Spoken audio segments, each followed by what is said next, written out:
इतिहास में ना कुछ नाम ऐसे होते हैं जो सिर्फ किस्से कहानियों में नहीं बल्कि हिम्मत की मिसाल बनकर हमेशा के लिए जिंदा रह जाते हैं। आज हम बात करेंगे भारत के ऐसे ही एक निडर सम्राट की। नाम है पृथ्वीराज चौहान। ये शब्द सिर्फ एक परिचय नहीं है, ये तो उस विरासत की गूंज है जो सदियों बाद भी हमारे दिलों में जिंदा है। पृथ्वीराज चौहान एक ऐसा नाम जो आज भी हिम्मत और बहादुरी का दूसरा नाम माना जाता है।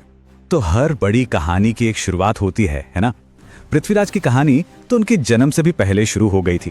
एक भविष्यवाणी के साथ कहा गया था कि ये बालक धरती के एक बहुत बड़े हिस्से पर राज करने के लिए ही पैदा हुआ है। जरा इन सालों पर गौर कीजिए। 1166 में जन्म, 11 साल की उम्र में राजगद्दी पर बैठना और सिर्फ सोचिए, सिर्फ 14 साल की उम्र में पूरी सत्ता अपने हाथों में ले लेना। मतलब ये किसी बच्चे का बचपन तो नहीं था, ये तो एक सम्राट का बनना था। जिस उम्र में राजकुमार खेलकूद सीखते हैं ना, उस उम्र में पृथ्वीराज एक बहुत बड़े साम्राज्य की बागडोर संभाल रहे थे।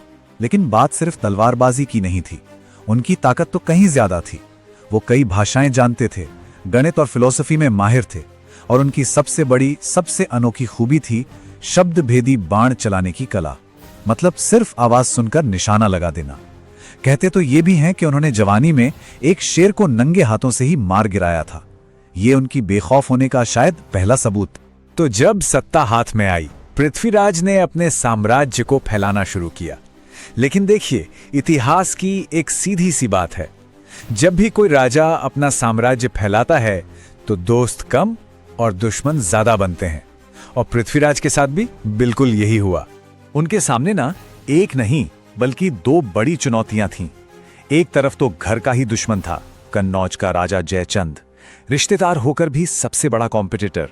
और दूसरी तरफ पश्चिम से एक नया तूफान उठ रहा था, मोहम्मद घोरी, जिसका मकसद सिर्फ लूटपाट करना नहीं था बल्कि वो तो भारत पर हमेशा के लिए कब्जा करना चाहता था। जयचंद के साथ जो पॉलिटिकल राइवलरी थी ना, वो तब और भी ज्यादा पर्सनल हो गई जब बीच में एक प्रेम कहानी आ गई।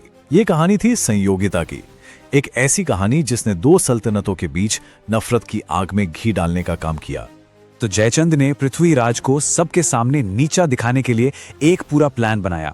पहला कदम, उसने अपनी बेटी संयोगिता के स्वयंवर का आयोजन किया। दूसरा, उसने पृथ्वीराज को छोड़कर हर बड़े राजा और राजकुमार को न्योता भेजा। और तीसरा, जो सबसे अपमानजनक था, उसने पृथ्वीराज का एक पुतला बनवाया और उसे गेट पर एक दरबान की तरह खड़ा कर दिया। सोचिए, एक सम्राट के लिए इससे बड़ा अपमान क्या हो सकता था। लेकिन कहानी में आया एक जबरदस्त ट्विस्ट। संयोगिता ने वहां मौजूद सारे राजाओं को इग्नोर किया और वरमाला डाल दी उसी पुतले के गले में। और ठीक उसी पल पृथ्वीराज, जो वहां छिपकर मौजूद थे, सामने आए और भरी सभा से संयोगिता को अपने साथ दिल्ली ले गए। खैर, एक बात बता दें कि कई हिस्टोरियंस इसे एक मनगढ़ंत कहानी मानते हैं, लेकिन यह किस्सा उन दोनों के बीच दुश्मनी की गहराई को जरूर दिखाता है। चलिए अब कहानी के उस मोड़ पर चलते हैं जहां एक लड़ाई ने हिंदुस्तान के इतिहास का रुख हमेशा हमेशा के लिए बदल दिया। हम बात कर रहे हैं तराइन के उस निर्णायक युद्ध की। लोक कथाओं की माने तो तराइन की पहली बड़ी लड़ाई से पहले पृथ्वीराज चौहान ने मोहम्मद गौरी को 16 बार हराया था। 16 बार! और हर बार उन्होंने राजपूत धर्म का पालन करते हुए उसे माफ कर दिया, उसे जिंदा छोड़ दिया। तो साल था 1191 और मैदान था तराइन का।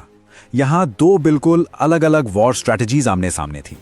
गोरी के पास थे तेज रफ्तार घुड़सवार तीरंदाज, जिनकी टैक्टिक थी हिट एंड रन, मतलब दूर से तीर चलाओ और भाग जाओ। वहीं दूसरी तरफ पृथ्वीराज की ताकत थे उनके विशालकाय हाथी और वो सेना जो आमने सामने की टक्कर लेने में यकीन रखती थी। और हुआ ये कि राजपूतों के जबरदस्त हमले के सामने गोरी की ये हिट एंड रन वाली रणनीति पूरी तरह से फेल हो गई। वो खुद बुरी तरह जख्मी हुआ और अपनी सेना के साथ मैदान छोड़कर भाग खड़ा हुआ। और यहीं पर पृथ्वीराज ने वो फैसला लिया जो राजपूतों की शान के तो मुताबिक था, पर शायद युद्ध की रणनीति के हिसाब से सही नहीं था। उन्होंने भागते हुए दुश्मन का पीछा नहीं किया और यही दरिया दिली आगे चलकर एक बहुत बड़ी, एक ऐतिहासिक भूल साबित होने वाली थी। ठीक एक साल बाद 1192 गौरी वापस लौटा, लेकिन इस बार उसका सबसे बड़ा हथियार तलवारें नहीं बल्कि धोखा था। उसने शांति समझौते का एक झूठा पैगाम भेजा और जब राजपूत सेना बिल्कुल बेखबर थी, सुबह के अपने कामों में लगी थी, ठीक उसी वक्त सुबह सुबह उसने अचानक हमला कर दिया।